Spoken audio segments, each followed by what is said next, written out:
Hi, my name is Tom Boger. I'm a product line manager at Apple Computer, and I'm here to take you through an overview of our exciting new consumer computer, the iMac. Not too long ago, Apple had what amounted to be a pretty confusing product strategy. While the individual products themselves were good, it was very hard to figure out what computers to buy and when. So we kind of went back to the drawing board, and we figured out who our customers were and what type of products they want to buy. We basically simplified things into two types of customers that we believe we have. First of all, we have consumers as customers, and we have professionals as customers. And as it turns out, those customers really want to buy just two types of computers. They want to buy desktop computers, and they want to buy portable computers. So by coming up with this matrix, this basically represents Apple's new hardware product strategy. From a professional standpoint, we already have a product line. That's the Power Macintosh G3, and that's this quadrant right here. From a portable perspective, we also have a product line for the professional, and that's the PowerBook G3. From a consumer perspective, we will have a portable, and we'll be talking about that in the first half of calendar 1999, and that leaves us with this quadrant right here, the consumer desktop. And that's what the iMac is all about. It's about creating a computer for consumers. When we sat down 10 or 11 months ago and tried to decide what we should fill that consumer quadrant with, we looked out across the industry and we noticed a number of things. First of all, we noticed that while the computer industry's pricing has been decreasing towards the sub $1,000 price points, people are also making sacrifices to get to those price points. People are sacrificing things in three ways. First of all, those computers that people are buying for under $1,000 are very slow. They're buying yesterday's technology, so that's Cyrix processors, AMD processors, and Intel's new Celeron processor. That's number one. Number two, those products are actually, in our opinion, ugly. It's basically thrown together sheet metal, slapped together with screws, really not very aesthetically pleasing. And the third thing is that computers under the $1,000 price point are actually getting more complicated. So we've actually bought these computers ourselves. We've opened them up and tried to set them up ourselves, and we found gazillion manuals, and you had to have things color-coded just to figure out which ports things go into. So we wanted to address those three things with the iMac. So with the iMac, we didn't want to make those compromises. We wanted to bring a low-cost desktop to market for consumers, but at the same time not have a slow, ugly, complicated computer. So with the iMac, we addressed those three things, with the iMac being redefining the boundaries of speed, style, and simplicity. But at the same time, the iMac is being created in the Internet age. This is 1998, not 1984. And therefore, we had to make decisions specific to the iMac to make sure that we are allowing our customers to take advantage of all the wonderful power and creativity of the Internet. So as I mentioned, again, the iMac, it redefines the boundaries of speed, style, and simplicity in an entry-level desktop computer. So what I'd like to do is go into each one of these themes for a moment and talk about why the iMac is so fast, and why the iMac is so beautiful, and why the iMac is so simple to use. So the first topic I'd like to talk about is speed. Now, why did we concentrate on speed in an entry-level desktop computer? Well, two reasons. First of all, we know that it's consumer software that requires the most processing power of computers today. Things like games, multimedia titles, edutainment titles, etc. So with the iMac, we wanted to make sure that it ran today's software really, really well.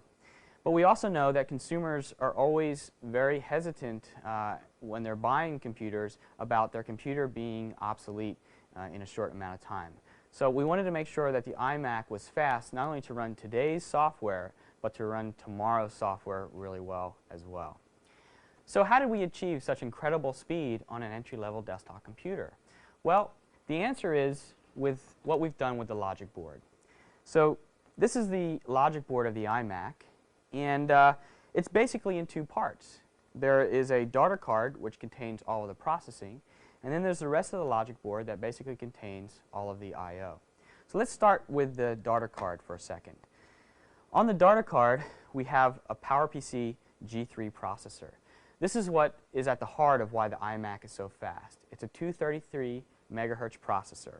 And in addition to having the 233 megahertz G3 processor, we've done something that our competitors haven't at an entry-level desktop space, and that is add 512K of backside cache. Now this backside cache runs at half the speed of the processor, or 117 megahertz. And having this cache together with the G3 processor is what makes the iMac so incredibly fast, and much, much faster than systems at a comparable price from the competition. But there's something new about the iMac that's different than any other Macintosh before this, and that is that with the iMac, instead of having 4 megabytes of ROM on the logic board, we have now taken most of the ROM and actually put it into RAM. Having this ROM and RAM architecture significantly speeds many of the operations of the iMac, especially things that uses interrupts. So things like surfing the web or multimedia or things that are constantly accessing the ROM have gotten much, much faster with the iMac. So even though the iMac is a 233 megahertz G3 based processor product, it's actually faster than previous Macs that we've shipped with similar specifications. So the G3 is the first reason that the iMac is so fast. Another reason that the iMac is so fast is because we've used the ATI Rage 2C graphics chip. The Rage 2C has both 2D and 3D acceleration, and it's a 64-bit chip. So it allows you to fly through multimedia titles and play games and go through edutainment titles really quickly. A third major reason why the iMac is so fast is we've embraced a brand new serial technology, and that serial technology is USB, or the Universal Serial Bus. And I'll cover more about that in a second. The last reason why the iMac is so fast is because we've put fast Ethernet on the logic board. In fact, this is the first Macintosh to have fast Ethernet built into the logic board. So what is fast Ethernet? Well, fast Ethernet is basically 100 megabit per second Ethernet. So this is the RJ45 connector on the logic board that allows the iMac to connect to an Ethernet network. And this Ethernet also auto-negotiates. So what it means is it can go at 10 megabits per second or 100 megabit per second. Now it depends on what your network is running at, and it basically works with the routers and switches to figure out, is your network running at 10 megabit per second or 100 megabit per second, and it actually runs at the appropriate speed. So so these four things: the PowerPC G3 processor with 512K backside cache, the Rage 2C 3D and 2D graphics accelerator, the USB bus, and the fast Ethernet is why the iMac is so fast. So to prove that the iMac is so fast compared to its competition, we went out and we tried to find the best, most reputable industry benchmark we could find that was also cross-platform. And we found one from Byte magazine. So Byte has a test called Bytemarks that you can run on both Macs and Wintel machines, and you can compare the two in terms of performance. And what we did is we went out and we found a comparably priced system to the iMac. In this case, it was a system that had a Celeron processor running at 266 megahertz. And we ran the Bytemark test on both the iMac and the Celeron-based product. And lo and behold, it looks like the iMac, via benchmarks, is over twice as fast than its competition. But something actually happened that was even more delightful. And that is, we went out and we found the baddest, fastest 400 megahertz Pentium 2 based product that we could find, and we ran the same benchmarks. And guess what? The iMac is actually faster than that product as well from a Bytemark perspective. So Bytemarks are a way for us to compare the iMac with the competition. USB. I talked a little bit earlier about why the iMac is faster, and USB is one of those components. USB stands for Universal Serial Bus. And it's actually a new serial technology that was invented by Intel 3 or 4 years ago.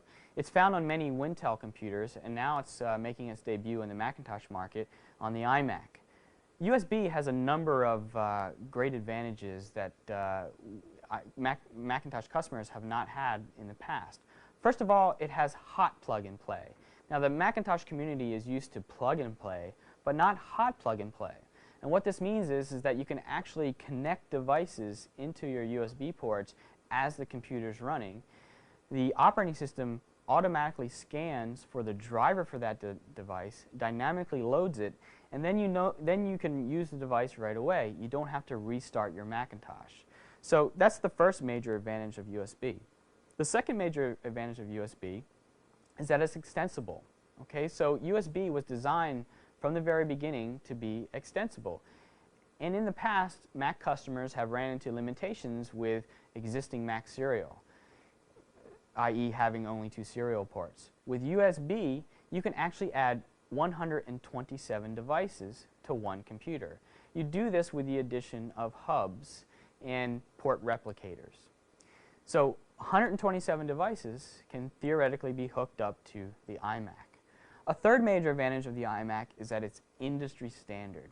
This means that peripheral vendors are tremendously excited about Apple adopting the USB as its serial connecting technology. This means that third-party vendors can offer one product in the store that has a CD with both Mac drivers and Windows drivers. In the end, this means a much wider selection of peripherals for Mac customers, as well as lower prices and a much better business proposition for our developers.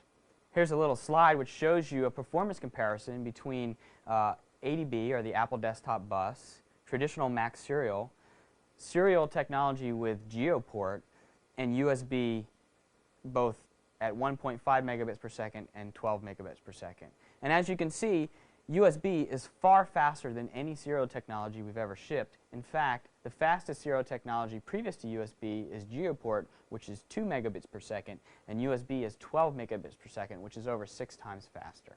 So that's USB, and that's all of the reasons why the iMac is so fast. The next major theme of the iMac is style.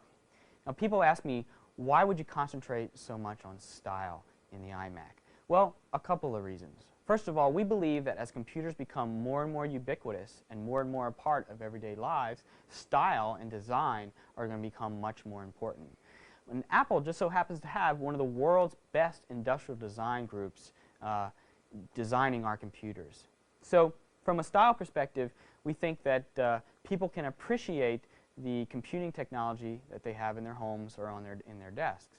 An example of this is watches. 10 years ago, the average American owned one watch. And then Swatch came along and introduced style and fashion into the watch industry, and the average American owns 7 watches. And we think we can see the same type of reaction in customers with style with the iMac.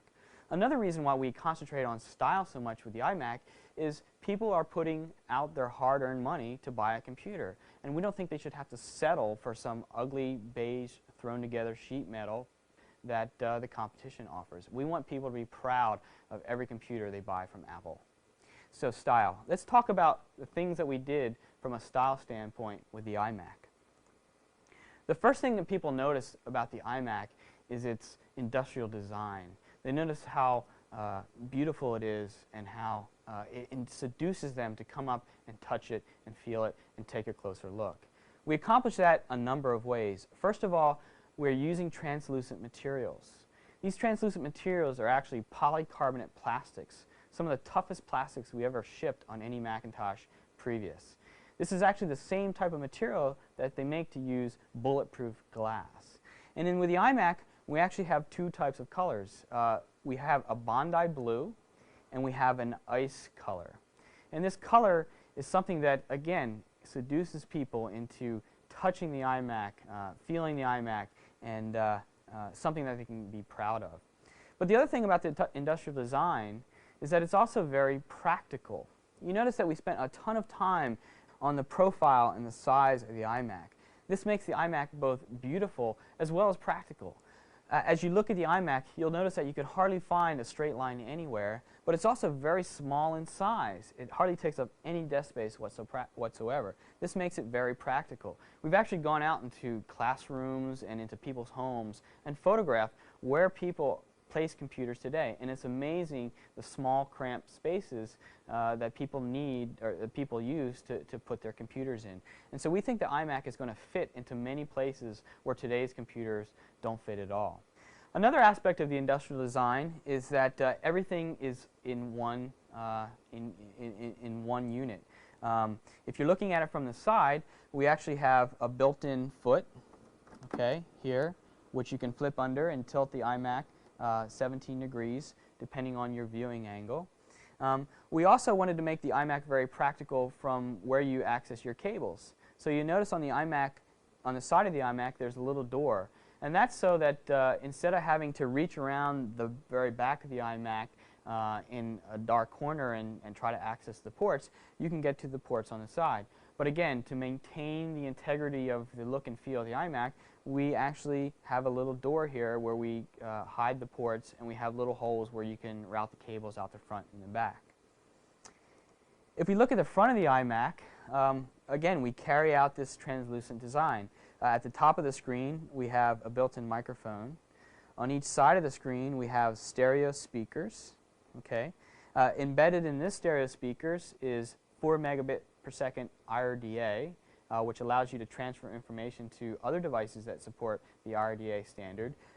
Right now, those devices can be things like PowerBooks, Newtons, and even the eMate. On the other side, on this side of the design, we actually have 2 headphone jacks. These headphone jacks are useful in both education as well in people's homes, where people, either from an education perspective, you want to have 2 students sharing the iMac with headphones on, or in the home perspective, or in the case of the home, you want to have 2 people sharing the iMac, maybe playing a multi-user game, but not disturbing the rest of the people in the house. Continuing with the front of the iMac, we also have the power button right here. This power button has an LED behind it, so when the iMac is on, it's green. When the iMac is asleep, it's amber, and when the iMac is off, there's no LED. In the center of the iMac, we have a 24x CD-ROM. Okay, and let's see, that's it for the front of the iMac.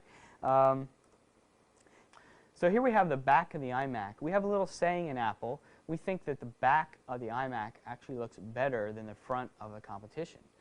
But in looking at the iMac, there's also a couple of things to notice. The major thing to notice is that we do indeed have a handle integrated into the back of the iMac. This handle is made for carrying the iMac, whether you want to move it from room to room or desk to desk. This handle is actually extremely tough and rigid and built right into the infrastructure of the iMac such that it can sustain 4 to 5 times its weight. The other reason for having that handle there is because it's part of the iMac structure. It's one way to lock the iMac down. So in a situation where you want to keep the iMac secure, you simply loop your cable, whether it be a piece of metal or fiber optic, through the handle, and you can secure your iMac to the desk. So this is the keyboard of the iMac. Now we've carried through the design language from the main iMac itself into the keyboard in the respect that we also have the same Bondi blue and ice colors in the iMac, and we even have the keyboards themselves being translucent. But as I mentioned with the iMac itself, not only is the keyboard beautiful, it's also very practical. So one of the things you might notice is the fact that while the iMac is a full-size keyboard in terms of distance between keys, it takes up very little desk space because we've removed a lot of the extra plastic that sits around the keys of most keyboards. We've also, even though it's a very compact in size, tried to maintain most of the functionality of a standard size keyboard. So across the top we still have our function keys. Over here we still have our help, home, page up, and page down keys. And we even have an inverted T right here, which is particularly important for whether you're doing work, which is navigating through spreadsheets, or whether you're playing games, where an inverted T is really important. The other nice thing about the keyboard, it has a built-in foot, which you can move up or down, giving yourself 6 degrees of tilt, depending on how you're sitting in front of your iMac. And probably what's most important about this keyboard is not what's on the outside, but what's actually on the inside. So this keyboard is actually a USB hub inside. So we actually have 2 USB ports, one on each side. And that's not just for putting the mouse on the right or the left, which you can do. It also means that depending on which side you put your mouse, the other port is an open USB port. That means any USB peripheral can be hooked up to that port, whether it be a USB printer, USB scanner, USB input device, USB mass storage device. That is a full USB port, just like any other USB port. And finally, we have the mouse. again, we carried through the design language of the CPU itself in terms of translucency, and we wound up with what we think is the coolest looking mouse in the computer industry. A couple of things about the mouse. You notice that the mouse is very low profile. This is to ensure that the bend in your wrist is kept to a minimum. You also notice that the mouse is smaller than traditional mice. This is because this is more of a fine motor skill mouse. It's meant for you to move it around the table with your fingertips as opposed to the palm of your hand. It's kind of like when you're a little kid. When you're a little kid, you first learn to write with your whole arm, and then you later learn to write with just your fingers. That's the principle behind this mouse. Basically, move it around with your fingertips. And it's not that there's not any fun with this mouse. This mouse has translucent materials, and we actually have a multicolored mouse ball in there so you can see inside, and if you're incredibly bored someday, you can move the mouse around and see the see through the translucency and see the multicolored mouse ball in the mouse. So, from a style perspective, the iMac has a number of things. It has a very unique industrial design that's not only beautiful and attractive to look at, it's very practical because it keeps your desk space used to a minimum. Also, the iMac has a gorgeous 15-inch monitor. We spent a ton of time making sure the sharpness and focus and clarity from edge to edge on this monitor is absolutely the best on the market. In addition, this monitor has 3 resolutions, 640 by 480, 800 by 600, and 1024 by 768. And what's unique about this monitor is the scan rates at these resolutions are incredibly high. So at 1024 by 768, the scan rate for this monitor is 75 Hertz. At 800 by 600, it's 95 Hertz. And at 640 by 480, it's 117 Hertz. What this means is that you get a rock solid, stable display with virtually no flicker, which reduces eye strain and just makes the iMac a pleasure to look at for hours on end. As I mentioned, we have a door on the side which allows you to close up the cables that are going into the ports on the side of the iMac, but at the same time there are ports so the cables can route through the front and through the back. And finally, we've carried the design language into the keyboard and mouse. So that's the style aspect of the iMac. The third major aspect of the iMac is simplicity. Now, as I mentioned, we have gone out and we've bought products from our competitors. We've unpacked them, tried to set them up ourselves, and we quite frankly think that computers are actually getting more and more complicated to use, whether it be speakers that you got to hang off your monitor or things that you got to screw in with a screwdriver. They're just not making things simpler for customers. So we wanted to address this with the iMac. We wanted to not only give people incredible power and the latest technology, but continue that tradition of Macintosh and give them a computer that's really simple to use. So we did this in a number of ways.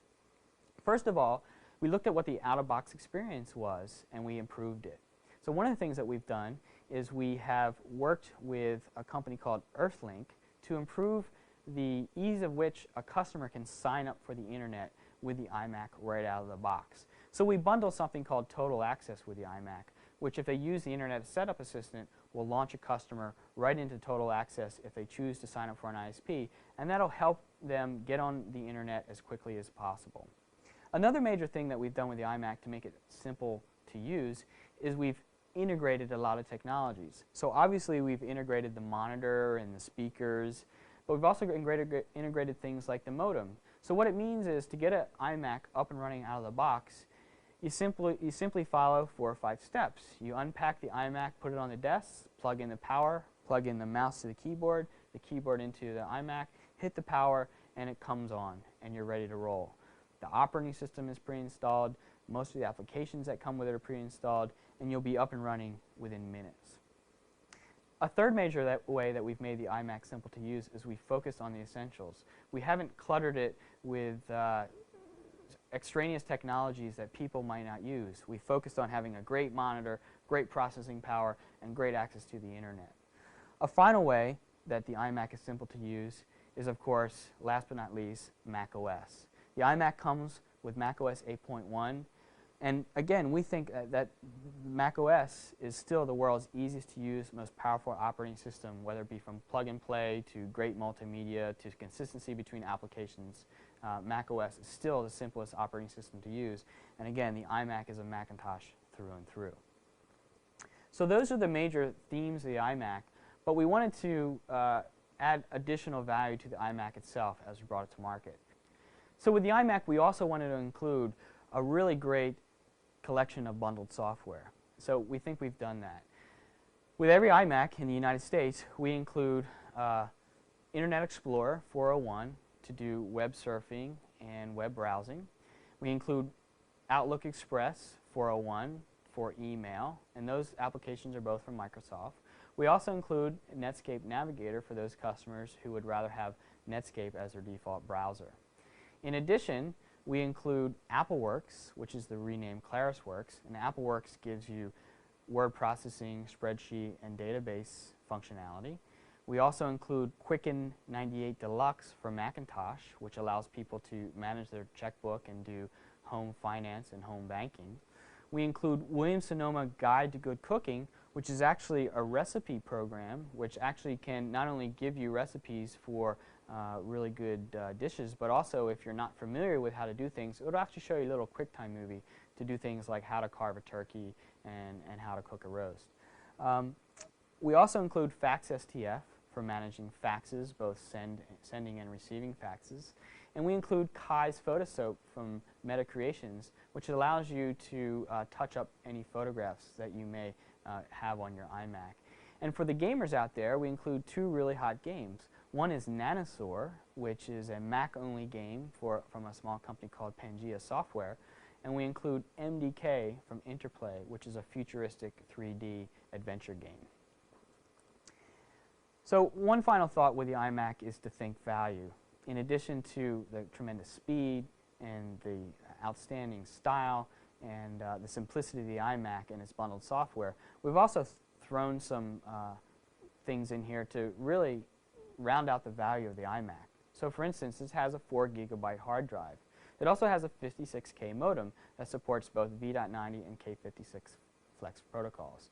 So basically all the things that I just covered in addition to the bundled software and the keyboard and mouse is all available for the suggested retail price of $12.99, and it's going to be available in August. So the iMac in and of itself is something that we're very proud of and we think is going to make a major impact on the industry.